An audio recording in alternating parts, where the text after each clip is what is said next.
What is our attitude when we come into our churches on whatever day that we go to church to worship God? What's the attitude that we have when we go into that place? And how do our times of worship, those times we come into the church, how do those times look compared to our day-to-day life? Is our heart in the right place? Are we in the right frame of mind when we gather together to worship? God has Jeremiah write some of the expectations that he has for his people when he says, all who come through these gates to worship the Lord. He gives expectations for what he has for anybody that comes into his presence. And today we're going to continue on Jeremiah chapter 7, verses 1 through 29. And we can learn a lot from these expectations that God has, because it's the expectations that he has for us today. And these expectations include, number one, we need to change our ways to find safety in God. He says in chapter 7, starting in verse 3, he says, reform your ways and your actions, and I will let you live in this place. Do not trust in deceptive words and say, this is the temple of the Lord, the temple of the Lord, the temple of the Lord. If you really change your ways and your actions and deal with each other justly, if you do not oppress the foreigner, the fatherless, or the widow, and do not shed innocent blood in this place, and if you do not follow other gods to your own harm, then I will let you live in this place, in the land I gave your ancestors forever and ever. Israel had become a people that were deceived into the life they were now living. He says here, they were oppressing the foreigners, and they were oppressing the fatherless and the widows. They were following other gods instead of him, the one true God. But God said he would let them live in that place that he had given them if they would stop being deceived and just simply change their ways. They were being deceived by the world. He continues on. He says, but look, you are trusting in deceptive words that are worthless. Will you steal and murder, commit adultery and perjury, burn incense to Baal and follow other gods you have not known, and then come and stand before me in this house, which bears my name, and say, we are safe to do all these detestable things? They were deceived in trusting deceptive words, and that were worthless instead of believing in who God really was. It sounds like the people of Israel became people who would steal and murder and commit adultery and perjury. They even followed other gods, even burning incense to Baal. And even after doing all those detestable things against the Lord, they would still come into his house, the house that bore his name, and proclaim that they were safe from his judgment, safe to go ahead and do all those things that are against him. That same holds true for us. What does it look like? As I said at the beginning, as we come into the house of God, what is our mindset? What does our life look like outside of the four walls of the church? Do we live a totally different life Monday through Saturday, and Sunday we come into church and we think we are safe to do whatever we want, all the detestable things? We're safe to do those things.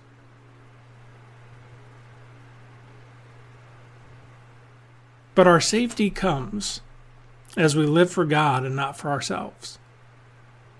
When God reveals an area in our lives that we have not totally surrendered to him, we need to work at changing our ways. Because as we change our ways, we are being transformed into the people he has created us to be. And as we change our ways, we can truly find safety in him. That's one of those expectations he has. As we come together, as we gather together in the church of God, in the house of God that bears his name, he wants us to change our ways. Not just on a Sunday morning or whenever we go to a service or a meeting together, but to change our ways every day to find that safety in him that comes only through him. Not only does he say change your ways and find safety in him, he says, number 2, believe that God is watching and calling. Do we believe that God is watching us and calling us to him? Jeremiah continues. He says, has this house which bears my name become a den of robbers for you? But I have been watching, declares the Lord. Go now to the place in Shiloh where I first made a dwelling for my name, and see what I did to it because of the wickedness of my people Israel. While you were doing all these things, declares the Lord, I spoke to you again and again, but you did not listen. I called to you, but you did not answer. Therefore, what I did at Shiloh, I will now do to the house that bears my name. The temple you trust in, the place I gave to you and your ancestors. I will thrust you from my presence, just as I did your fellow Israelites, the people of Ephraim. You know, God saw what the people of Israel had done throughout the ages. He refers to the people of Shiloh and who were punished because of their wickedness. I don't really know everything that happened there, but this I do know. They had turned away from God because of their wickedness. They had turned from God and his presence. And at that time, the presence of God was found in the Ark of the Covenant.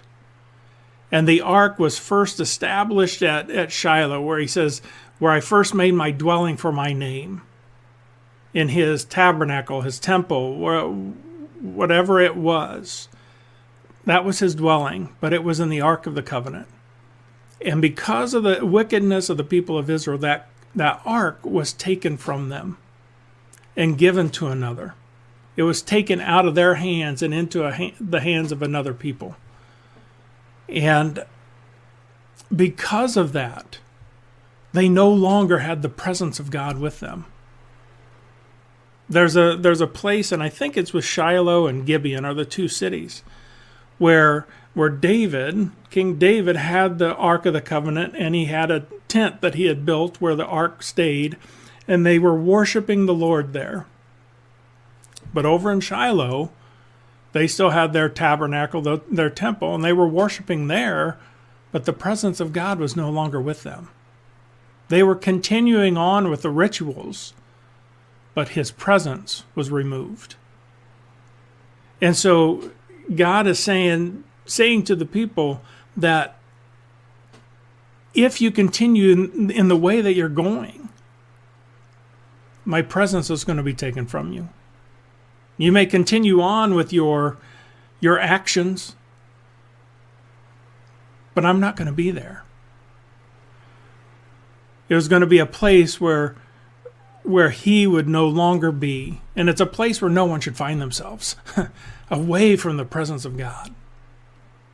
And he says that he tried to speak to the people, but they would not listen. He called out to them, but they would not answer.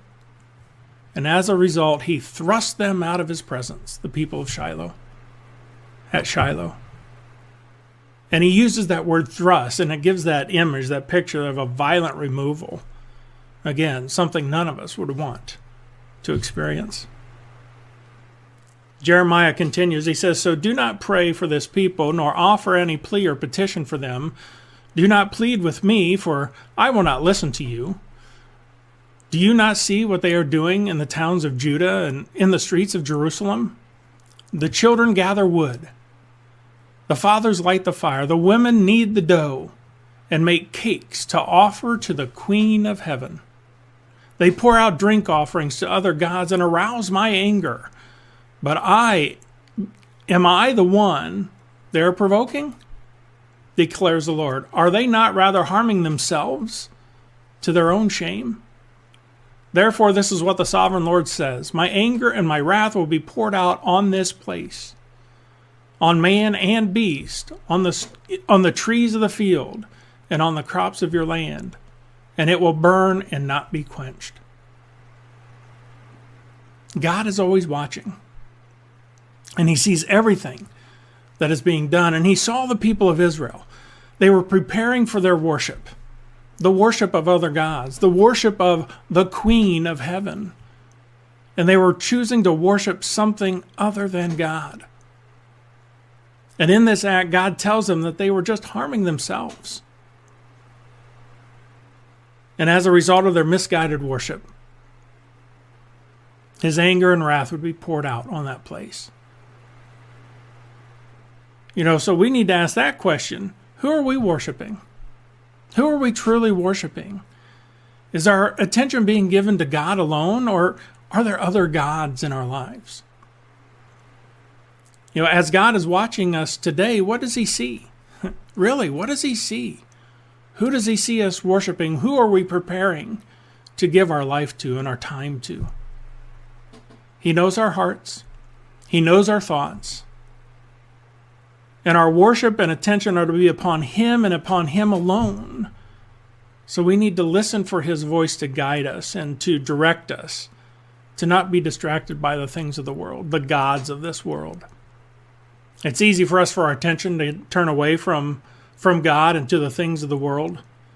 But God is willing to help us to remain focused upon him and to be committed to him, as we believe that he is watching us, but he's calling us every moment of every day. And number 3, an expectation. He wants us to obey his commands that it may go well with us. He wants us to obey his commands that all may go well with us. Jeremiah continues on. This is what the Lord Almighty, the God of Israel, says. Go ahead, add your burnt offerings and your other sacrifices and eat the meat yourselves. For when I brought your ancestors out of Egypt and spoke to them, I did not just give them commands about burnt offerings and sacrifices, but I gave them this command. Obey me, and I will be your God, and you will be my people. Walk in obedience to all I command you, that it may go well with you. Now, it sounds as if the people of Israel were following some of the commands of God, not all of them. They were offering sacrifices, they were offering burnt offerings to the Lord, but they were not following him completely. They were doing their own things, and they were serving other gods.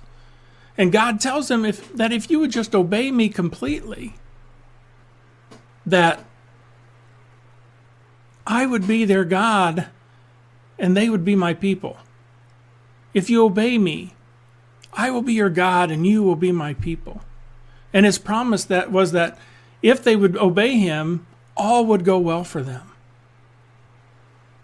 Do we want things to go well for us as we go through this life? 2020 has been a great year, hasn't it? All the stuff that we've been going through and battling. But even in the struggles of life, all can still go well for us if we are obedient to the Lord. No matter what the world throws at us, we can still find the goodness of life. His promise to the people of Israel is the same promise for us, that if we choose to obey him completely, to the best of our abilities, that he will be our God and we will be his people, and that all things will go well for us, no matter what life throws at us. And Jeremiah continues, but they did not listen or pay attention. Instead, they followed the stubborn inclinations of their evil hearts. They went backward and not forward.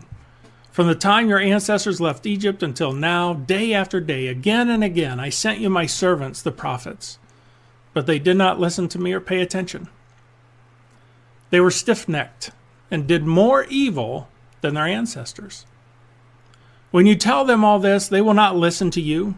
When you call to them, they will not answer. Therefore, say to them, this is the nation that has not obeyed the Lord its God or responded to correction. Truth has perished, It has vanished from their lips. Cut off your hair and throw it away. Take up a lament on the barren heights, for the Lord has rejected and abandoned this generation that is under his wrath. Instead of obeying God, people of Israel did not listen or pay attention to him. They followed their stubborn and their evil hearts. They went backward and not forward in their walk with him. And even though he sent them the prophets, Jeremiah being one of them, they would not listen or pay attention to what was said. They would not pay attention to the teachings of these prophets that were sent by God. And because of their disobedience, God rejected and abandoned that generation. And they came under his wrath. Again, that's not a place we want to find ourselves, under the wrath of God. So to avoid his wrath, we simply need to obey him. Come under the obedience of God. But the burden, a lot of times people say, man, obedience to God, there's just too much. But the burden of this obedience doesn't need to be wearisome. It doesn't need to be a burden to obey God. There's no way that we can be completely obedient to God in everything that he has for us or wants for us to do. We can't do it on our own. But we have been given the person of Jesus Christ, in whom comes that complete obedience. See, Jesus fulfilled everything. He fulfilled everything in the law. He was completely obedient to God the Father. Completely obedient even to death on a cross. So that, simply by believing in him, we too are completely obedient. Because the obedience isn't on our obedience, it is on the obedience of Jesus Christ. How blessed we are. How light is the burden that we can believe and trust in Jesus, that he is our everything, and that through him we are freed from sin.